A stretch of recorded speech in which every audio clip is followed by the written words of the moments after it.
mofinaina isan'andro atolotry ny mpitandrina rakotina valina maoly.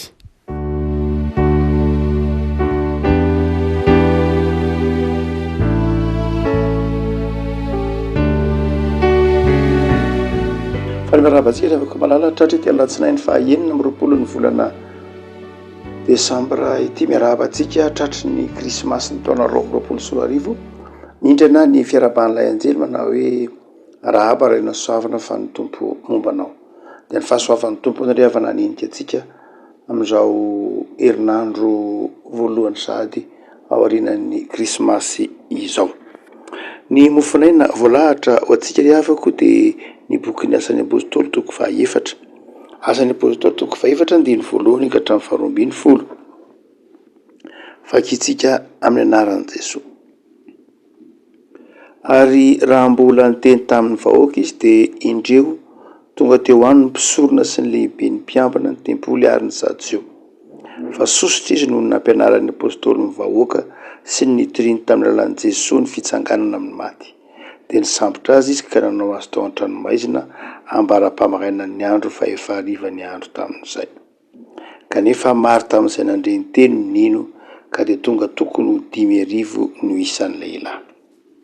Ary noho ny maraina ny andro dia niangona tany Jerosalema ny mpanapaka sy ny olona sy ny mpanao-dalàna sy Anasy mpisorona be sy Kaiafa sy Jaona sy Aleksandro mba amin'izay rehetra mety ho avan'ny mpisorona be. Ary rehefa nataony teo ampovoany izy roa lahy dia nanontaniany hoe fa efa manao ahoana na anarana manao ahoana no nanaovanareo izany. Ary Petera feno ny fanamasina dia nanao taminy hoe ry mpanapaka ny vahoaka sy l'olona, raha adinina izahay anio ny amin'ny asa tsara natao tamin'ny nahasitranana lehilahy malemy dia aoko fantatrareo rehetra sy ny olona ny Israely rehetra fa ny anaran'i Jesosy Kristy avy any Nazareta izay nombonareo tamin'ny hazo fijaliana fa natsangan'Andriamanitra tamin'ny maty kosa dia izy no hitsanganan'io lehilahy io finaritra ity masonareo. Ity no vato izay nolavin'ny mpanao trano nefa tonga fehizoro. Ary tsy misy famonjena amin'ny hafa fa tsy misy anarana hafa ambany lanitra nomenan'ny olona izay azontsika famonjena. Iray masonao manamasinana ny fahamarinana ny teninao ny fahamarinana. Amen. Petera avy nanasitrana ilay lehilahy malemy tongotra dia vavahadiny tsara endrika no tantarainy eto.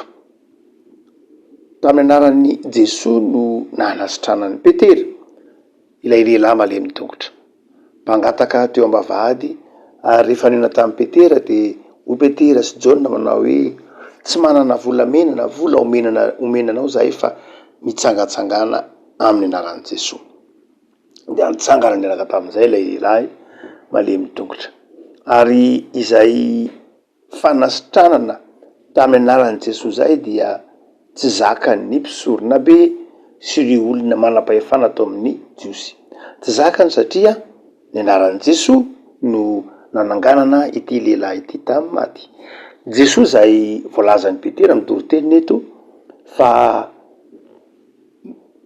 nombony ireo mpisorona be ireo tamin'ny hazo fijaliana.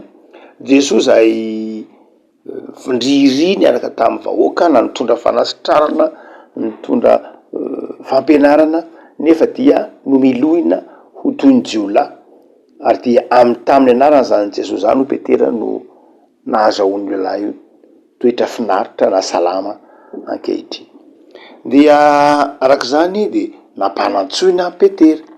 Azon'ny mpisorona be atao tsara ny mampiantso ny olona rehetra satria nomena fahefana izy hanao izany.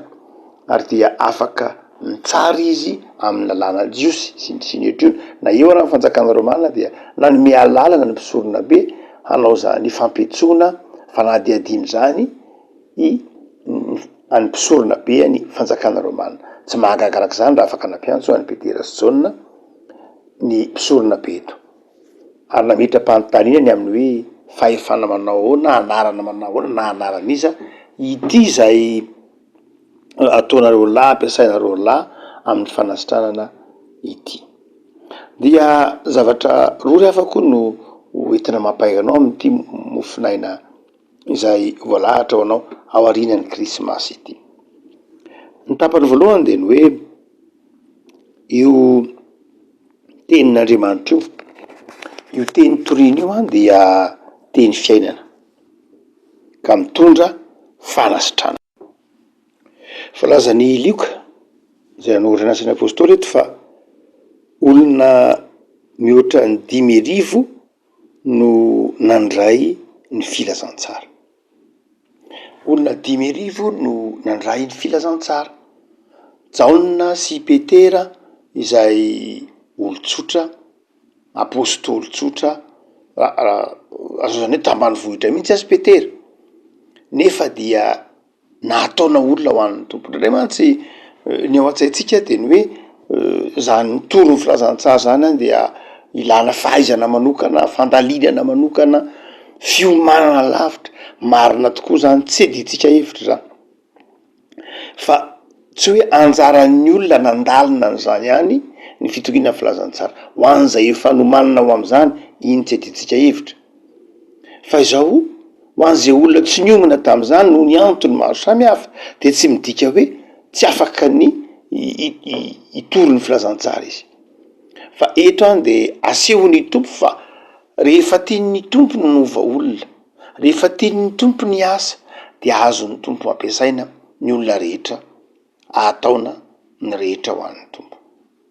Zay toe-tsaina ataotsika hoe ao anatin'ny tokotanin'ny fahasoavana izay de sarobidy ry havako malala amin'ny fifandraisana amin'Andriamanitra sy ny fitokina filazantsara.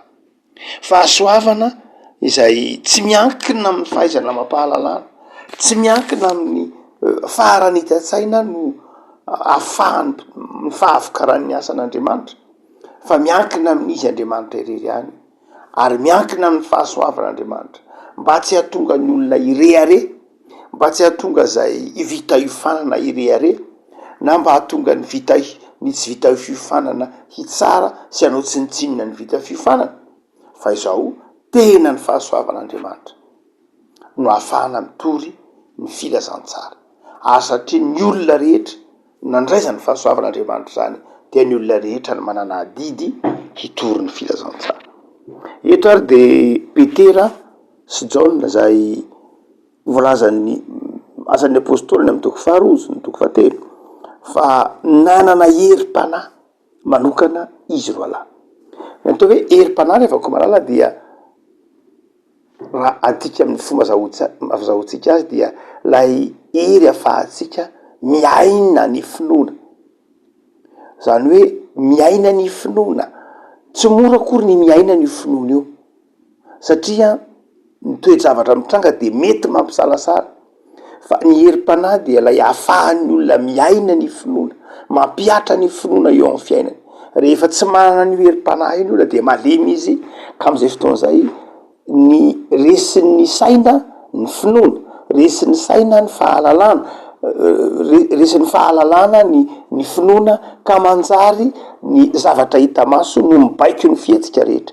Fantatsika fa rehefa tsisy finoana olona de ny zavatra hita maso no mibaiko azy, ary rehefa tsy hita reny zavatra hita maso reny de resy izy. Ohatra hoe rehefa tsy eo ny finoana de ny vola ohatra, na ny fanafody ohatra, na ny zavatra hita maso reny no iankina ny fiainany. Fa rehefa eo lay finoana de zao, rehefa mafy lay finoana de zao tsy ireny no iankinana fa zavatra hafa mihitsy, dia ny fahasoavana. Noho zany dia sarobidy zany ilay andinitsoatra masina eto manazava amitsika fa ny finoana izay iainana amin'ny alalan'ny fahasoavana no ahafahantsika miasa am'izay avatra tian'Andriamanitra ampanaovina antsika. Afaka mitoro ny filazantsaratsika, afaka mijoro vavolombelona tsika, tsy hoe noho ny maha isitsika olombelona, fa noho ny maha izy azy an'Andriamanitra fitiavana, ary miaro sy miantso ny mpanompony mba ahafahan'izy ireny mijoro vavolombelona.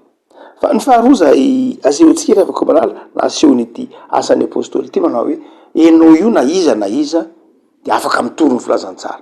nantsoiny hoe toro ny filazantsara ho an'izay manana antso manokana ho amin'ny fitra ny filazantsara tsy ditsika hevitra iny fa ho an'ny kristianina era tokony atsiara izy manao hoe za de manana didy izara. Fa ny faharoa lehibe ny avako malala de zao arakaraky ny toriana ao ny filazantsara io a no vo mainka nefa ny maharomitra lay ratsy tsy zakan'ny olona ny filazantsara satria ny filazantsara de sabatra roa lela maranitra manindrona tsy zakan'ny olona ny filazantsara satria manitsy azy maharary azy ary zay natonga ny Petera sy Jaona nogadrainy eto satria tsy zakan'ny olona ny toriteny tsy zakan'ny olona ny fampianarany tsy zakan'izao tontolo zao ny tenenina manao hoe tsy marina tsy zakan'izao tontolo zao ny tenenina manao hoe very izy raha tsy ao amin'i Jesosy ho zany dia lojika mpitranga eo amin'ny fiainana isan'andro rany iny hoe kristianina akalaina na kristianina enjehina na mivantana io na tsy mivantana aradrara ohatrany tsy tiany olona ho azy fotsiny lay kristianina satria ndray zanaky ny mazava ndray zanaky ny maizina. Ry avako malala sarobidy ara ny fahafantaranao fa ny fahasoavana no ahafahanao miasa ao an'Andriamanitra fahasoavana no ahafahanao mitoro ny filazantsara fa izao arakaraky ny asany io fahasoavana io amintsika no mahatezitra lay ratsy. Andriamanitra manome fahasoavana maro no an'ny olona mba hahafahan'ny tompony joro vavolombelona fa fitiavana izy ahoana moa no atonga atsika atonga izao tontolo zao mino hiverina amin'Andriamanitra raha tsy hitany eo amin'ty raha tsy hitan'izao tontolo zao eo amin'ny fiainan'ny mpanompon'Andriamanitra ny fahasoavana zay omen'Andriamanitra na inona ny olombelona ihany raha ohatra ka olona mahantra velona sanatria na olona tsy ilain'ny fiarahamonina sanatria raha izany a no mitoro ny filazantsara de ametra-panontaniana ny jetrisa manao hoe Andriamanitra mahay zavatra rehetra Andriamanitra neo ka nahoana nareo mitahaka zao sy nitahaka itsy fa i Andriamanitra rehefa malala de Andriamanitra ny fahasoavana ka mampitosaka zavatra be de be tsy hita besibesiana eo amin'ny fiainan'ny mpanompona izy ary reny zavatra tsapan'ny olona reny fahasoavana tsapan'ny olona amin'ny fiainan'ny mpanompon'Andriamanitra reny de isany mahatonga azy mametra-panontaniana ny amin'ny fiainany ka mahatonga azy voatoana ny fivavahana marina loatra tsy mivavaka amin'ny alalan'ny fahasoavana isika fa mivavaka amin'ny alalan'ny finoana saingy zao Andriamanitra malala tanana Andriamanitra fitiavana Andriamanitra tsy mitsitsy soa ho an'izay mpanompony de manomeza ho an'ny mpanompony mandrakariva izy kanefa arakaraky ny ananan'ny mpanompon'Andriamanitra izany fahasoavana izany no vo mainka maharomitra lay ratsy ka mankahala ny mpino. Ry havako raha toka alan'ny zao tontolo zao isika fiangonana de alan'izao tontolo zao tsy nohony ny toetratsika fa alan'izao tontolo zao satria tsy mitovy ny sata amin'ny fiainan'izao tontolo zao sy ny fiaintsika ny satan'ny fiainatsika de ny fitorinan'ny filazantsara fampahafantarana ny famelan-keloka nataon'i Jesosy ho atsika. Ohatsika manao hoe sarobidy ary ny fahatsapanao ny fahasoavan'Andriamanitra eo amin'ny fiainanao ka tsy hitenenanao mihitsy manao hoe zany Andriamanitra zany kosa aloha ny tsy tia nahoana mbola mandalo zavatsarotra ohatra zao fa ny fahasoavan'Andriamanitra mbola ahafahanao miteny ahafahanao miasa ahafahanao mivavaka ahafahanao manompo ary raha fahasoavan'Andriamanitra zay vao resehatsika vao nresahana tamin'ny toritena ny perikopô maly krismasy dia ny hoe lay Andriamanitra tonga nofo lay Andriamanitra ny tafy nofo i Jaona manao hoe ary ny teny de tonga nofo ka nonina tamintsika lay hoe nonina de tsy hoe mandalo lay hoe nonina de tsy hoe miserana fa lay monina dia miara-mivelona miara-miasa ary izay Andriamanitra miara-miasa izay mahatonga ny tananao mamokatra de no ny fiara-miasanao amin'Andriamanitra ary io fitahina zay ateraky ny asantsika miaraka amin'Andriamanitra io tsy zakan'izao tontolo zao ade betsaka ny kristianina ny mitondra faisana iran-tany noho ny fijoroana vavolombelona noho ny fanapahan-kevitra hanompo ny tompo noho ny fahatsapana ny fitiavan'ny tompo isan'andro de betsaka ny mpialina betsaka ny mankahala ny kristianina dia eto zany dia zavatra mandeha ho azy mety mpitranga fiainan'ny kristianina rehetra ny fankahalan'izao tontolo zao. Zay zavatra roa voalohany fa ny zavatra roa faharoa zay aseho ny 9 fahavalo ka hatramin'ny 10 dia voalohany indrindra de izao aseho an'ny petera fa tsy misy zava-mahagaga tsy hain'Andriamanitra, tsy misy zava-mahagaga tsy hain'Andriamanitra. Ny tantaran'ny Elizabeta ohatra zay tantarain'ny Lioka nanohatra boky Asany Apôstôly raha teo Lioka dia mitantara hoe efa lehibe de lehibe i Elizabeta sy Jeremia sy Zakary vadiny nefa de mbola niteraka ihany izy mova sy tahaka ny Abrahama. Asehon'ny Lioka zany amin'ny toriteniny sy ny fampianarany fa ny Andriamanitra zay no nipiny de Andriamanitra mahay ny zavatra rehetra, na zavatr'ino na zavatr'inona hain'Andriamanitra mamonjy ny olona, hain'Andriamanitra mampiasa ny zavatra rehetra mba ho famonjenany mpino. Zay raha teo koa nge ny afatry ny Krismasy. Ny afatry ny Krismasy nge de zao hain'Andriamanitra ny zavatra rehetra, hain'Andriamanitra satria vehivavy virjiny tahaka ny Maria de nitoejasa, hain'Andriamanitra ny zavatra rehetra. Izany Andriamanitra mahay ny zavatra rehetra zany no torian'ny Petera eto hoe zay ange samborona, zay ange akalaina fa izao ny Andriamanitra de Andriamanitra mahay ny zavatra rehetra. Isaia de manazava ny eo misy atoko fahajabe-polo manao hoe mahay ny zavatra rehetra Andriamanitra fa mahay ny zavatra rehetra ho an'izay tia azy. Zany hoe tsy manavaka akory Andriamanitra raha manao zany fa mahay ny zavatra rehetra ho an'ny olona rehetra izy, saingy izy koa ny teny manao hoe tsy mampitovy ny manompo sy ny tsy manompo noho zany de mahay ny zavatra rehetra am'izay olona topoiko, am'izay olona manompo na am'izay olona manaiky hiaina ny fahasoavana. Krismasy ny andriavako malala, aoka atoky isika ny fitiavan'Andriamanitra, aoka atoky isika fa ny Andriamanitra tsika de mahay ny zavatra rehetra, hitsena ny taona vaovao isika, toetsaina manahoana ny tsy ananao azy, taona vaovao zana ny faran'ny taona, toetsaina fa mahay ny zavatra rehetra ny Andriamanitra tsika. Fa ny faharoa riavako malala amin'ny tapany faharoa amin'ny fahavalokandro ka hatramin'ny faharoa ambin'ny folo dia tsy hoe mahay ny zavatra rehetra Andriamanitra tsy zay ihany fa mahay ny zavatra rehetra izy amin'ny alalan'ny finoantsika an' Jesosy Tompo sy Mpamonjy.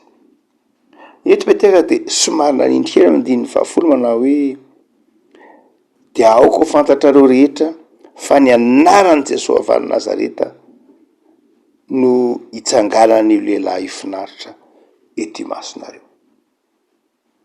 Ny anaran'i Jesosy ry havako malala de anarana sarobidy, anarana manondroaka ny asan'ny maizina rehetra rehefa tononona amin'ny finoana, tonony amin'ny finoana ny anaran'i Jesosy, tonony amin'ny fanetretena ny anaran'i Jesosy.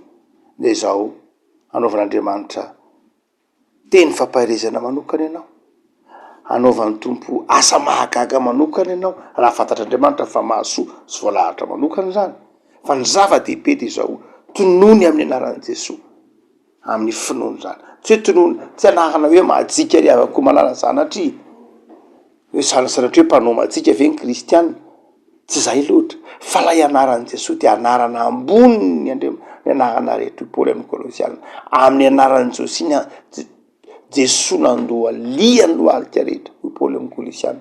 No zany de zao sarobidy ny anaran'i Jesosy fa sarobidy izy fa tononona amin'ny alalan'ny finoana, tsy tononona amin'ny alalan'ny tsenjery fa tononona amin'ny alalan'ny finoana hoe Jesosy ny anaranao, ianao le mahay ny zavatra rehetra, ianao le mitoetra amin'ny olona.